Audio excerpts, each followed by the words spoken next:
Welcome to the Love Circle. Welcome to the Love Circle. Salutation, Shalom Aleichem, Buenas noches, ¿Cómo está? So many different languages. Thank you for joining in on this live stream. This is Hanukkah Day 2. Day 2. And as you see, I could not find the new Hanukkah someone gave me, but this is the older Hanukkah I used to use all the time.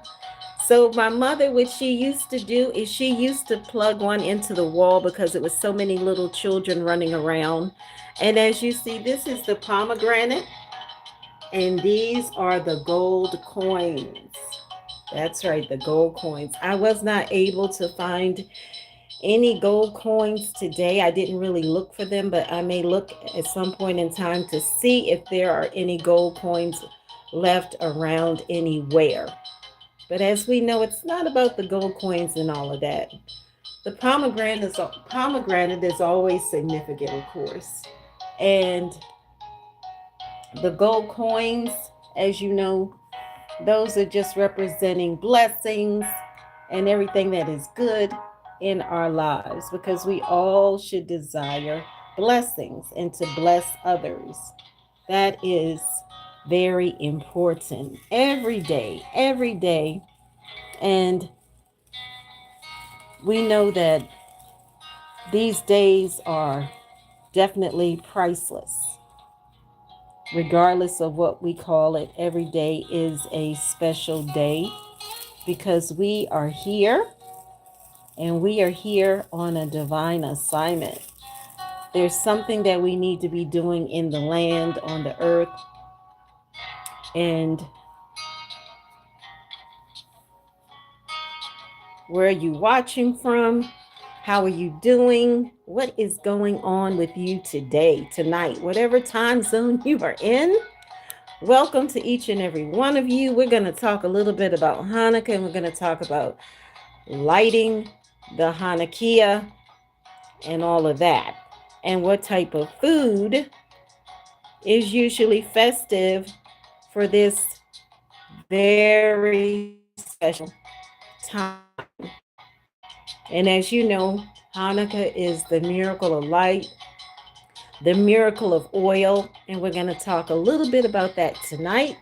We got started last night, and I was supposed to start on December the 12th, honestly, but it just didn't work out that way that I did start on December the 12th. But we're here now, and I'm glad you're here to join in with us so that we can focus on this incredible miracle, because miracles are definitely something that everybody wants to experience. Who doesn't want a miracle? Who doesn't want a blessing, right?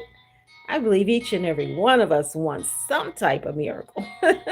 Are you believing for Adonai to do something for you, whether it's healing, provision, protection, whatever it is? Perhaps it's not for you, it's someone close to you. Or maybe it's somebody you don't even know. Maybe you're just standing in for somebody else because you want to see them blessed. You want to see them healed. You want to see them prosper, especially if you are a parent, even if you're not a parent. We should always celebrate each other. That's right. Celebrations are awesome. And we should all celebrate others, not only ourselves and our victories. And I have a lady that I know that's a good friend of mine, and she just recently she had some really good news, some exciting news, and I'm glad she shared it with me because it brought me so much joy that she is definitely going to a new level, and that she is going to bless many people through what she is doing, because it's outstanding.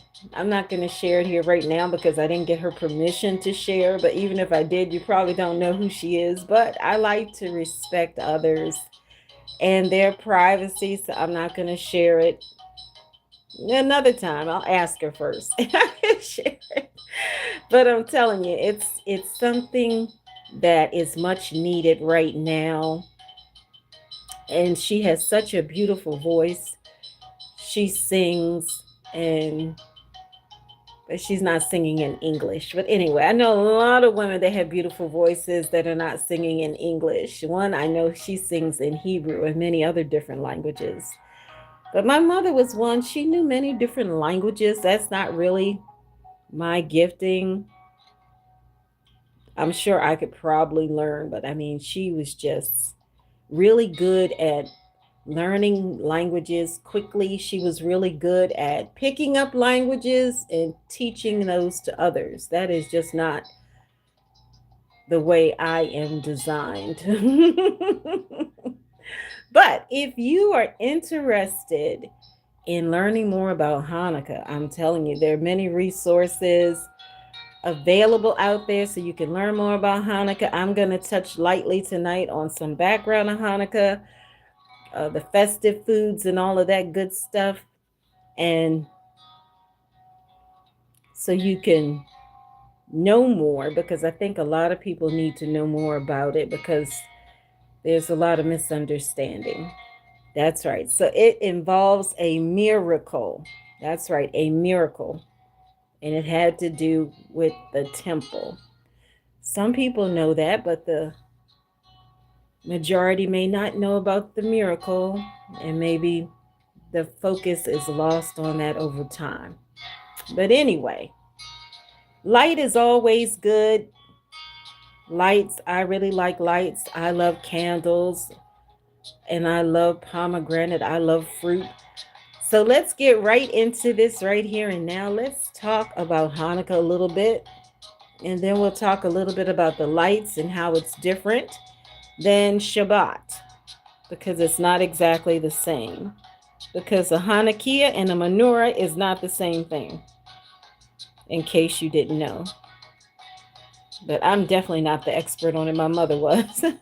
She was the expert on a lot of things.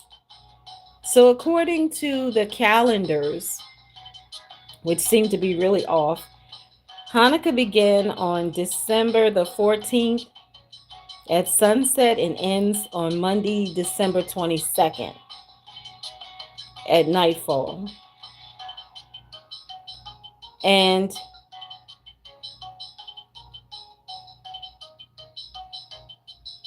there are different calendars, and we're in all different time zones, I'm sure. Even if you are in the same nation, there are different time zones, as many people know. So I just want to clarify that so there won't be any misunderstanding about the Hanukkah and all of that, because sometimes you will see one place will tell you Hanukkah began on December 10th. Some other place may tell you Hanukkah began on December 14th. Something else will tell you, some other resource or source will tell you Hanukkah begins next week. So it's very different. Hanukkah begins, well, Hanukkah actually, it's not really, it's 8 days and all of that, but Hanukkah is forever. So the miracle happened, and we know the miracle happened. So just so you know, those of you that are not familiar with the Hanukkah and used to the menorah, that's for Shabbat. This one is one that you plug in, and I just use this for safety reasons. So there are 4 candles here. There's a candle in the middle, and there are 4 candles here. So total, it's 9 candles.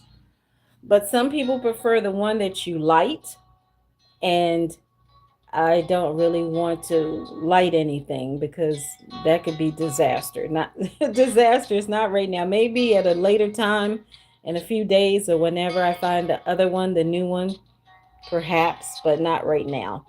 So what happens is the first one, you start off with the first one. This is the first one, or this is the one that's supposed to light the other candles. So you start from this side and you go over to this side, which may seem backwards to you, but it's not backwards, because if you may or may not understand Hebrew, is not written the way English is written. It's totally different. And the alphabet is very different and unique. So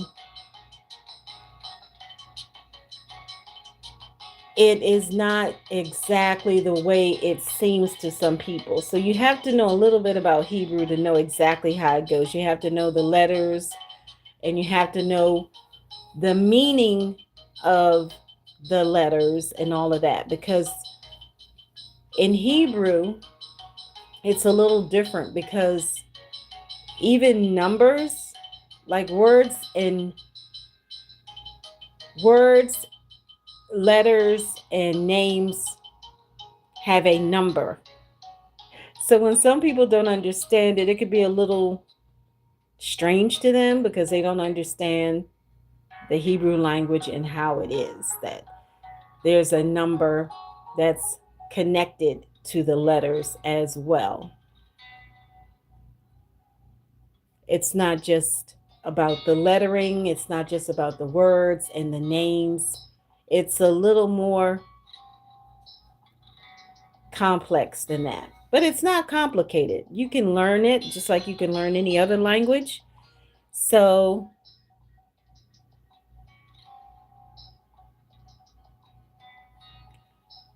you can learn it just like you can learn any other language.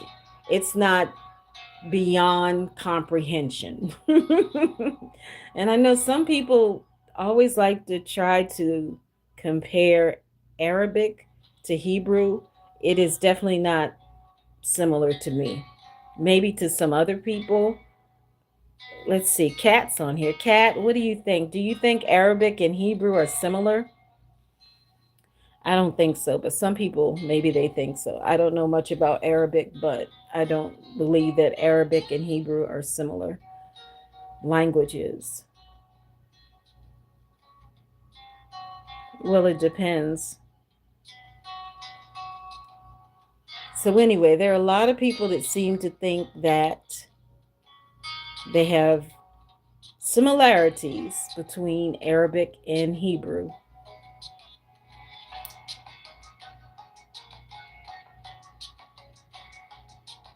But my mother, honestly, she never mentioned Arabic. So honestly, I don't know anything about the Arabic language, and not really interested in learning about it anyway. But anyway,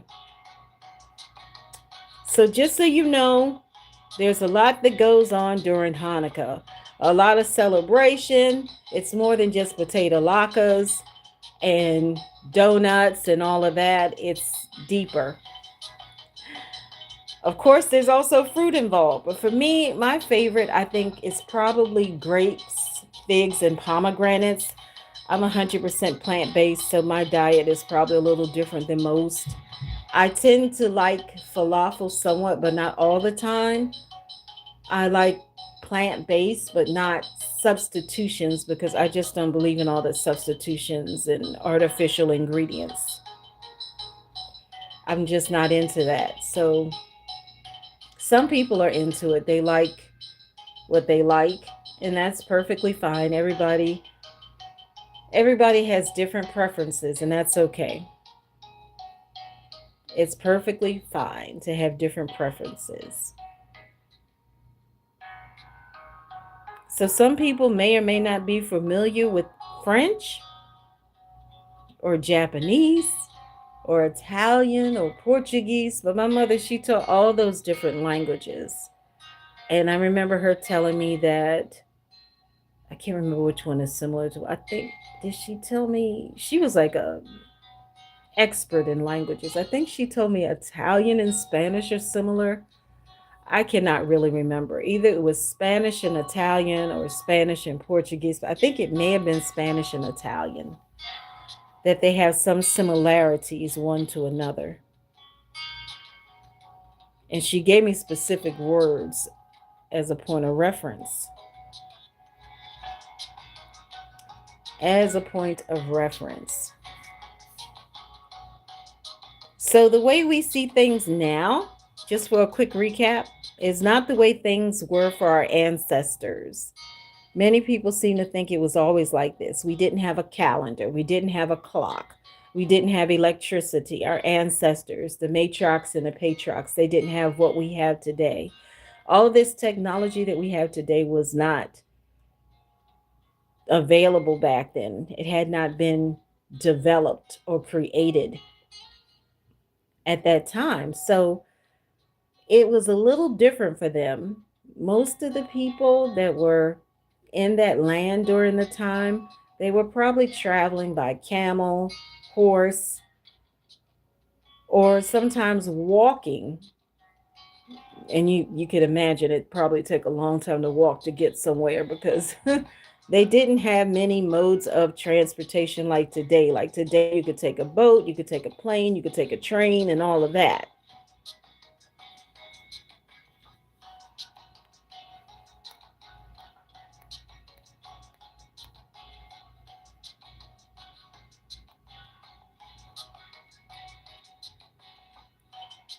So Hanukkah can be spelled Chanukah or Hanukkah. And it commemorates the 2nd century BCE victory for religious freedom and a subsequent miracle in the Holy Temple. So I'll repeat it one more time in case you didn't hear me. The connection is really good over here, though. I could see through it's really strong tonight. Sometimes it is, sometimes it's not. So Hanukkah commemorates, which is the Festival of Lights, commemorates a 2nd century BCE victory for religious freedom and a subsequent miracle in the Holy Temple. And Hanukkah, the story of Hanukkah, it centers on the Maccabean revolt against the Seleucid Empire. Not sure if I pronounced that correctly, but I will spell it out. So it's spelled Seleucid, Empire. The conflict, there was a conflict, there was a rebellion, and then there was a miracle. The conflict was that the king Antiochus outlawed Jewish practices and desecrated the second temple in Jerusalem, dedicating it to the Greek god Zeus. The rebellion, a small band of Jewish fighters led by Matthias and later the son Judah the Hammer Maccabee, used guerrilla warfare to defeat the much larger Syrian Greek army. The miracle: upon reclaiming the temple, the Maccabees found only one small jar of ritual olive oil, enough to light the temple's menorah for just one day. Miraculously, the oil burned for 8 days, providing enough time to produce new consecrated oil. And here's some key symbols and traditions for Hanukkah so you will know. The menorah, it's a different type of menorah. It's a Hanukkah, a 9-branch candelabrum. 8 branches represent the 8 nights of the miracle, while the ninth, the Shemesh, helper, is used to light the others. Fried foods. To honor the miracle of the oil, it is traditional to eat foods fried in oil, most notably latkes, potato pancakes, and sufganiyat. I'm not sure if I said that correctly, but jelly-filled donuts. And then the treidel, which is spelled Dreidel, a 4-sided spinning top with Hebrew letters. And the letters are Nun, N-U-N, Gimel, Gimel, Hey, Hei, and Shin, Shin, representing the phrase Nes Gadol Hayasham. A great miracle happened there. That is what it says. In Israel, the Shin is represented with a PEI for Sham to PO, meaning a great miracle happened here. And then there's the Gelt, Gelt, which are the chocolate coins or real money given to children, often used as betting pieces in the Jerdel games. In the public display, it is a mitzvah to publicize the miracle by placing the Hanukkah in a window or doorway where it can be seen from the street. Now, my mother, she used to always place it in the window, but at that time, I didn't understand why. I didn't know what was going on. So I was thinking, it's cold outside. She probably shouldn't put that in the window, is what I was thinking as a little girl, because I didn't have the understanding of it.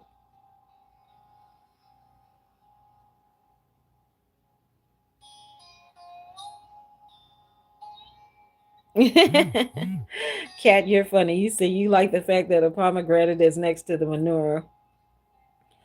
I honestly, I didn't get as many pomegranates this year as usual. I mean, it seemed like some of them were not that good, and I don't know what was going on. I have a lady that's been like a mother to me since my mother's not on the earth anymore, but she's from Vietnam, and it's interesting because she's always talking about Hebrew related topics, and she always brings me pomegranates. I don't know how she knows, and mangoes and avocados, because she knows I'm plant-based. So I don't know where she gets them from, but Kat, this is amazing. They're always right. Now, when I go and pick them, they're always not right.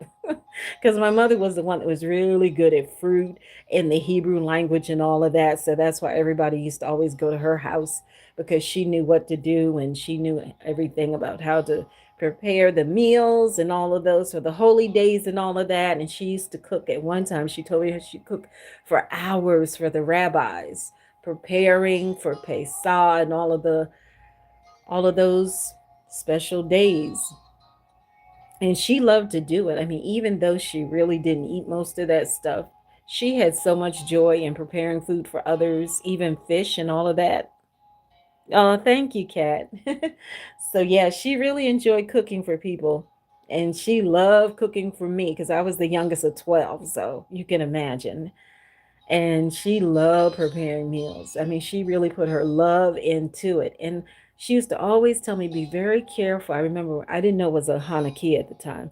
I would just think it was just a decoration. She would tell me to be really careful with it and make sure I don't break it, because we would always have to get it from the attic or the basement or wherever it was stored. And during the other times when we weren't using it, so she would definitely decorate the whole house.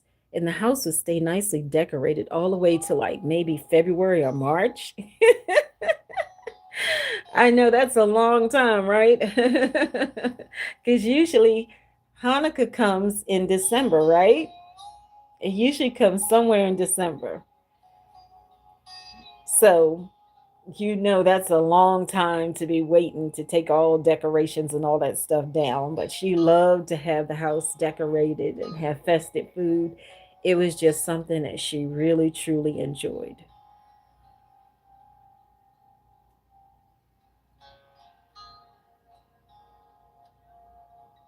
Yeah, I know, Kat, but I missed night one, so I have to go back and do the night the night one and then night two and all of that. So I know I'm supposed to light another one because it's supposed to be night two or day two or however it goes, night two. But since nobody actually saw it, and I haven't actually finished that part yet, I haven't gotten that far. Once I complete that, I will light the other one next to that one because I know that it's supposed to be two.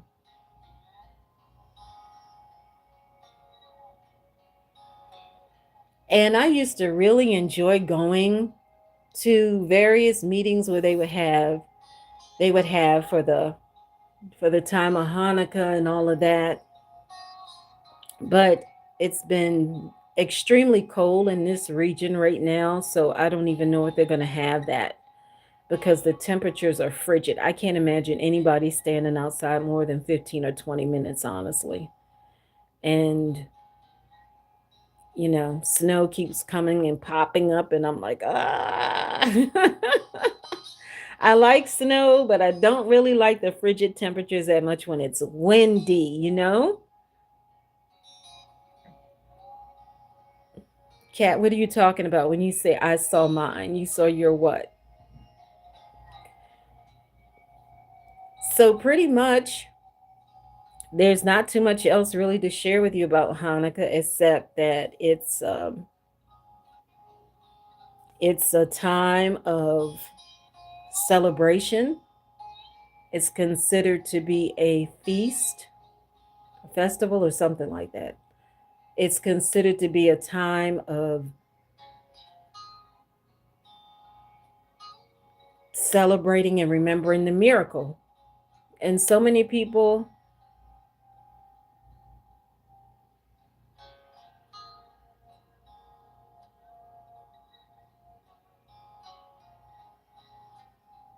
wow, your brother's going to get his teacher a present. That's nice.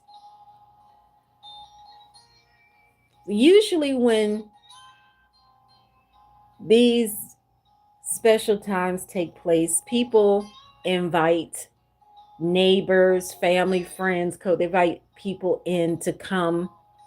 Like you remember, I talked to you about Sukkot, how that's a time when you invite in the orphans, the widows, the strangers, your neighbors, whomever, to come in and to dine with you and share stories or testimonies and all of that. And so they could know a little bit about what is going on so they don't feel excluded. And there are a lot of times when people come together in those type of settings and gatherings, and it's wonderful. It's really it's a good time to come together. Anytime is a good time to come together, but it's really good when you can have food and fun and friends and family and all of that. Well, family, fun, family, friends, and food. All those F words, right? So let's see, how can we recap that? So we can have family, friends, food, and fun. No matter how you slice it, we have fun with food. And of course, the music. I mean, some of you may not know about the shofar. Some of you may not know about the shofar, but yeah. Some of you may not know about the shofar, but sometimes people blow the shofar. Sometimes, not all the time. It depends on what's going on. Because some people, they don't know about what it is to blow the shofar. And they don't have the understanding of what it actually means, which is very unfortunate because I love the blowing of the shofar. I'm not able to blow the shofar, but it would be nice if I could blow the shofar, but I don't blow the shofar. It's not something that I practice or even attempted to do, but everything is not for everybody, you know? Everything is not for everybody. However,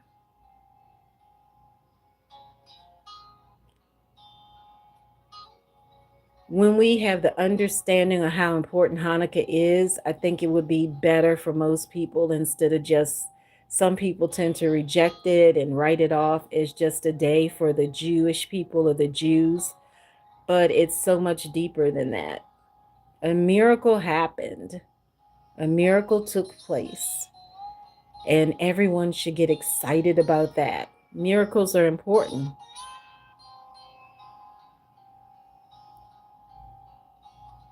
Some people have different abilities. That's true. Some people have different abilities.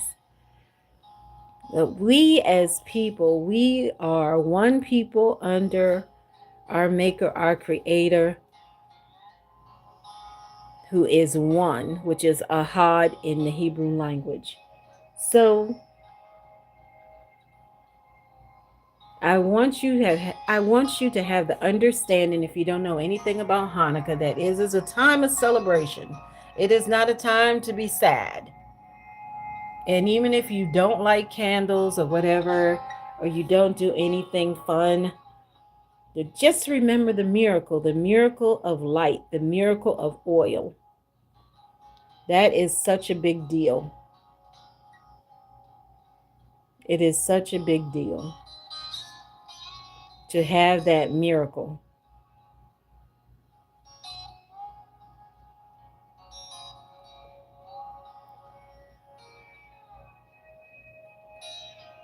So that is all I have for today. Thank you so much for watching, each and every one of you, and all of you that are watching on the replay.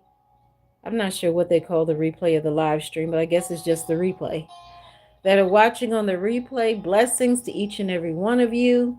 Shalom Aleichem. Until the next time, I want to encourage each and every one of you to have great expectations for miracles, to see a miracle with your own eyes, to desire to encounter, to have those divine encounters. Miracles are still happening. Miracles are still happening all the time.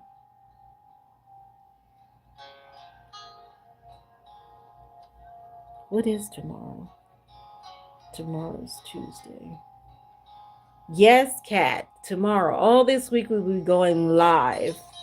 We will be going live. Yes, definitely tomorrow as well. I'm not sure the time right now.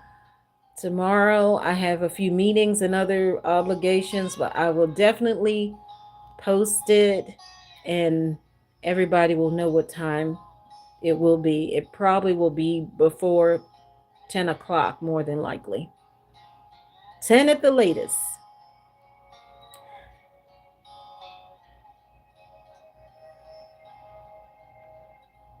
Oh, sorry, Kat. I could not. I had to make sure that the connection was lined up properly because sometimes the connection doesn't click in immediately. So I definitely need to talk to them about that. I definitely need to talk to them about the connection issue.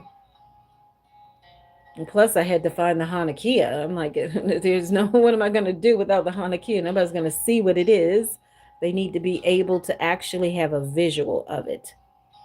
They need to have a visual of what is going on.